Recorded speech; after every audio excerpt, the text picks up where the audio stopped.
오늘은 지하교회에서 2년, 중국에서 간첩 교육을 받는 줄 알았다에 대하여 이야기하려고 합니다. 언니는 저에게 성경책을 보여주었습니다. 그리고 조용히 말했습니다. 나 지하교회에서 2년 동안 공부했어.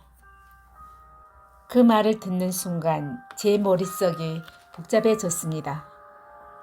아파트 안에는 언니 외에도 다른 사람들이 있었습니다. 10대 1명, 20대 2명, 그리고 언니.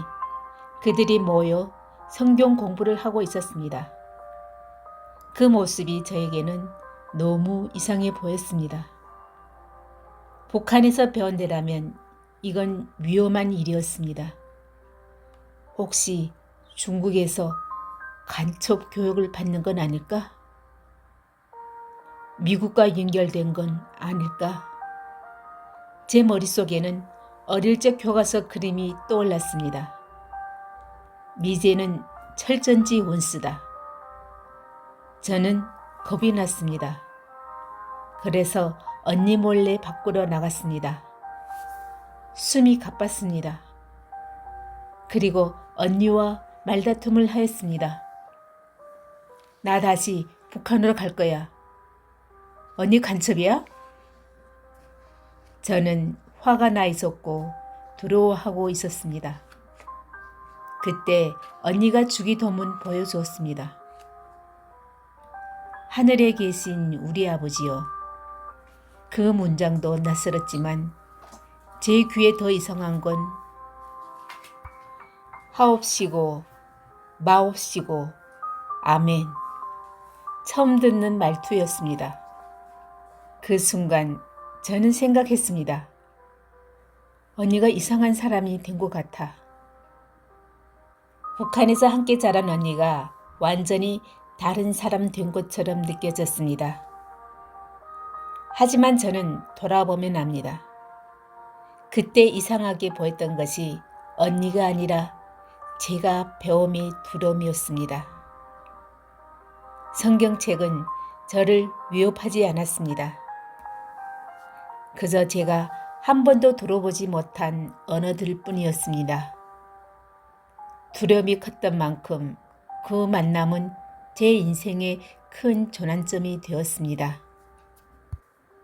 오늘도 조선어 성경 신명기 북한 땅 닿기를 바라며 읽겠습니다. 신명기 17장 다른 귀종들과 왕에 대한 규정. 너희는 흠이 있거나 결함이 있는 소와 양을 너희 하나님 여호와께 제물로 잡아 바치지 말라. 그런 것은 너희 하나님 여호와께서 역겨워하시는 짓이다. 너희 하나님 여호와께서 주시는 어느 성 안에서든지 남녀 불분하고 너희 하나님 여호와의 눈에 거슬리는 일을 하는 사람이 생겨 하나님께서 맺어주신 계약을 깨뜨리는 일이 있을 것이다. 내가 시키지도 않았는데 해나 달이나 하늘의 모든 전체와 같은 다른 신들을 찾아가서 섬기고 엎드려 절하는 사람이 생길 것이다. 이런 일이 있다는 보고를 듣거든 너희는 그것이 사실인지 들어보고 잘 조사해 보아야 한다. 만일 이스라엘 가운데 누군가가 그같이 불측한 일을 한 것이 사실로 드러나거든 그런 못할 짓을 한 자가 남자든 여자든 성문 밖으로 끌어내어 돌려쳐 죽여라. 그런데 그 사람을 죽이려면 2-3 사람이 증언이 있어야 한다. 한 사람의 증언만으로는 죽일 수 없다. 그를 죽일 때에는 증인이 맨 먼저 쳐야 한다. 그러면 온 백성이 뒤따라 칠 것이다. 그리하여 이런 나쁜 일을 너희 가운데에서 송두리째 뿌리 뽑아야 한다. 너희가 사는 성 안에서 살인사건이나 민사사건이나 폭력사건 중 너희가 다루기 벅찬 소송사건이 생길 경우 너희 하나님 여호와께서 고르신 곳으로 그 소송건을 가지고 올라가서 제사장이 레위 사람들과 바로 그때 일본은 재판관에게 제출하면 그들이 조사해보고 너희에게 판결을 내려줄 것이다. 너희는 여호와께서 고르신 그곳에서 그들이 내리는 판결에 복종해야 한다. 그들이 일러주는 대로 어김없이 따라야 한다. 그들이 내리는 지시와 선포하시는 판결을 그대로 받아들여 그 판결을 어김없이 따르도록 하여라. 거기에서 여호와를 섬기는 당직 제사장이나 재판관의 말을 옵수히 여기고 불복하는 자가 있으면 누구든지 사형에 처하여라. 그리하여 이런 나쁜 일을 이스라엘에게서 송두리째 뿌리 뽑아야 한다. 그래야 모든 백성이 듣고 두려워하며 다시는 거만한 마음을 품지 못하게 될 것이다. 왕에 대한 규정. 너희는 너희 하나님 여호와께서 주시는 땅에 들어가서 그 땅을 차지하고 자리를 잡으면 이내 주변에 있는 모든 민족들처럼 왕을 세우고 싶은 생각이 들 것이다. 그런 생각이 들면 너희는 반드시 너희 하나님 여호와께서 골라주시는 사람을 왕으로 세워야 한다. 같은 동족을 임금으로 세워야지 동족이 아닌 외국 사람을 임금으로 세우면 안 된다. 그러나 왕이라고 해도 군마를 많이 기르는 일만은 하지 못한다. 백성을 애굽으로 다시 보내어 군마를 많이 얻어오게 해도 안 된다. 너희가 그리로 되돌아가지 못하리라고 여호와께서 너희에게 일러두시지 않았느냐. 왕은 또 많은 후궁을 거느리지 못한다. 그러면 마음이 다른 데로 쏠릴 것이다. 은과 금을 너무 많이 모아도 안 된다. 하나님의 법. 그는 왕위에 오른 다음에도 뢰의 사람이 제사장을 시켜 이 가르침을 두루마리에 베껴 평생 자기 옆에 두어두고 날마다 읽어야 한다. 그리하여 자기를 택하신 여호와 하나님을 경외하고 이 가르침에 담겨있는 말 한마디 한마디를 성심껏 지키며 그 모든 규정을 실천하여야 한다. 마음이 교만해져서 제 동족을 얕잡아 보는 일도 먹고 이 계명을 어기는 일 또한 털끝만큼도 없어야 한다. 그리하면 그뿐만 아니라 그의 후손들도 이스라엘 왕 위에 오래도록 앉게 될 것이다. 신명기 18장. 제사장과 레위사람들의 유산. 제사장이 레위사람들뿐만 아니라 레위 지파에 속한 사람은 다른 이스라엘 사람이 받는 유산을 나누어 받지 못한다. 그들은 여호와께 불살라 바치는 제물과 그 밖에 여호와께 받는 복을 먹고 살아야 한다. 동족 가운데서 그들에게 나눠줄 유산은 없다. 여호와께서 약속하신 대로 당신만이 그들의 유산이 되어 주실 것이다. 백성이 제물을 잡아 바칠 때 제사장들은 그들에게나 소나 양의 앞다리와 턱과 위를 받을 권리가 있다. 또 만물로 거둔 밀, 술, 기름, 처음 깎은 양털도 받을 권리가 있다. 제사장들은 너희 하나님 여호와께서 모든 지파들 가운데서 뽑아 세우시어 너희 하나님 여호와 앞에서 그를 섬기며 그의 이름을 의탁하여 세운 지책을 대대손손 길이 맡은 사람들이다. 레위 사람이 누군가가 너희가 사는 이스라엘 어느 성 안에 몸붙여 살고 있다가 거기를 떠나 여호와께서 택하신 곳에 가고 싶어 하거든. 그리러 가서 혈통이 같은 다른 레위 사람들과 다름없이 하나님의 이름 여호와를 부르며 여호와를 섬기게 해줘야 한다. 그는 선조들에게서 물려받은 것을 팔아 수입으로 삼은 것 말고도 정해진 몫을 받아 먹고 살아야 한다. 이방 민족의 더러운 습관에 대한 경고. 너희는 너희 하나님 여호와께서 주시는 땅에 들어간 다음 거기에 사는 민족들이 하는 발칙한 일을 배워 그대로 행하는 일이 없어야 한다. 너희 가운데서 자기 아들이나 딸을 불에 살라 바치는 자가 있어서는 안 된다. 또 점쟁이 복술가 술개 마술사, 주문을 외우는 자, 도깨비 또는 귀신을 불러 물어보는 자, 혼백에게 물어보는 자가 있어서는 안 된다. 이런 짓을 하는 자는 모두 여호와께서 미워하신다. 너희 하나님 여호와께서 저 백성들을 너희 앞에서 몰아내시려는 것도 그들이 이런 발칙한 일을 하기 때문이다.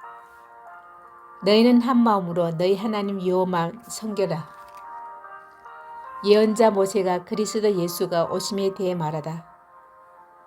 너희가 이제 몰아내려는 이 민족들은 복술가나 점쟁이가 시키는 대로 해야겠지만 너희에게만은 너희 하나님 여호와께서 그런 것을 허락하지 않으신다.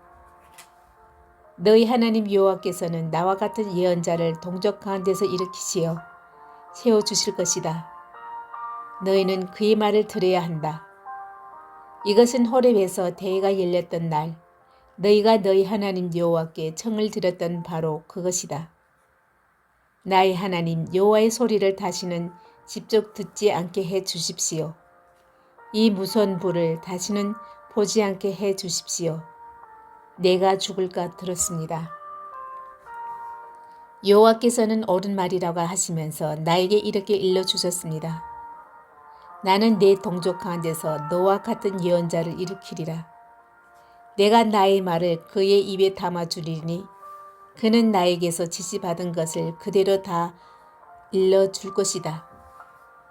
그가 내 이름으로 하는 말을 전할 때 듣지 않는 사람이 있으면 내가 친히 그에게 추궁할 것이다. 그러나 내가 말하려고 시키지 않은 것을 주제넘게 내 이름으로 말하거나 다른 신들의 이름으로 말하는 예언자는 죽음을 당하리라. 그런데 그것이 여호와께서 하신 말씀인지 아닌지 어떻게 알겠느냐 하는 생각이 들겠지만 그 예언자가 여호와의 이름으로 말한 것이 그대로 이루어지지 않으면 그 말씀은 여호와께서 하신 말씀이 아니라 제멋대로 말한 것이니 그런 예언자는 두려워할 것 없다. 신명기 19장 도피성. 너희 하나님 여호와께서 너희에게 주실 땅을 현재 차지하고 있는 민족들을 너희 하나님 여호와께서 소탕해 주시어 너희가 그 땅을 차지하고 그 성읍과 집에서 살게 되거든. 너희 하나님 여호와께서 너희에게 주시어 차지하게 하신 땅에 있는 성읍들 가운데서 셋을 따로 구별해 놓아야 한다. 너희 하나님 여호와께 물려받은 너희 것이 된 것 전역을 적당한 거리를 두고 세 지역으로 나누어서 모든 살인자가 피신할 수 있는 장소로 삼아라. 살인자가 그리로 피신한다고 하여 다 사는 것은 아니다. 살 수 있는 경우는 일찍이 묘한 일도 없는데 언급결에 동족을 쳐 죽일 경우뿐이다. 가령 동족과 함께 나무하려 숲속에 들어가 도끼를 휘둘려 나무를 찍다가 도끼날이 자루에서 빠져 동족을 쳐서 죽게 했을 경우 그는 이 성읍들 가운데서 어디든지 피신하면 살 수가 있다.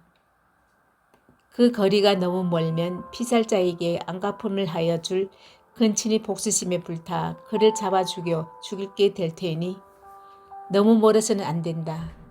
그는 일찍이 피살자를 미워할 일이 없었으므로 죽은 죄를 지웠다고 할 수 없는 것이다. 새 성읍을 따로 떼어 놓으라고 너희에게 명령하는 것은 이 때문이다. 너희 하나님 여호와께서 너희 선조들에게 맹세하신 대로 너희 국경을 넓혀주시어 너희 선조들에게 주시겠다고 약속하신 그 땅을 너희가 모두 차지할 때가 올 것이다. 물론 내가 오늘 너희에게 내리는 이 모든 명령을 성실껏 지켜 죽을 때까지 너희 하나님 여호와를 사랑하고 그가 가르쳐 주신 길을 따라야 그렇게 되겠지만 그때는 이 새 성읍에 새 성읍을 더 추가해야 한다. 그리하여 너희 하나님 여호와께 물려받아 너희 것이 된 것에서 죄 없는 자의 피를 흘리는 일이 없도록 하여라. 그리하여 피 흘린 죄값을 받지 않도록 하여라. 그러나 동족을 미워하여 기회를 노리다가 달려들어 쳐 죽이고 그 성읍들 중에 어느 곳에서나 피신한 자가 있거든. 그가 살던 성읍의 상노들이 사람을 그리로 보내어 그를 잡아다가 피살자에게 안갚음을 하여 줄 근친에게 넘겨주어 죽이게 하여라. 그런 자는 애처롭게 여기지 말라. 이렇게 하여 죄 없는 자가 피 흘리는 일을 이스라엘 가운데서 송두리째 뿌리 뽑아야 한다. 그래야 너희가 다 잘 될 것이다. 땅의 경계에 대한 규정. 너희는 너희 하나님 여호와께서 너희에게 주시어 차지하게 한 땅에서 너희에게 배당된 구역과 이웃 구역 사이에 옛 어른들이 그어놓은 경계선을 옮기지 못한다. 중원에 대한 규정. 어떤 나쁜 짓이든 어떤 잘못이든 한 사람의 증오만으로는 중언이 성립되지 않는다. 어떤 잘못을 저질렀는지 두세 사람이 증언이 있어야 고소할 수 있다. 남에게 죄를 뒤집어 씌우려고 해로운 증언을 하는 자가 나타날 경우에는 소송 중인 두 당사자는 여호와께로 나와 제사장들과 그때 일보는 재판관들에게 재판을 받아야 한다. 재판관들은 잘 조사해보고 그 증인이 동족에게 거짓 증언을 한 것이 드러나면 그가 그 동족에게 하려고 마음먹었던 대로 그에게 갚아줘야 한다. 그리하여 이런 나쁜 짓을 너에게 송두리째 뿌리 뽑아야 한다. 그리하면 다른 사람들이 이 말을 듣고 두려워하여 이런 나쁜 짓을 하는 자가 너희 가운데서 다시는 생기지 않을 것이다. 그런 자는 애처롭게 여기지 말라. 목숨은 목숨으로, 눈은 눈으로, 이는 이로, 손은 손으로, 발은 발로 갚으라.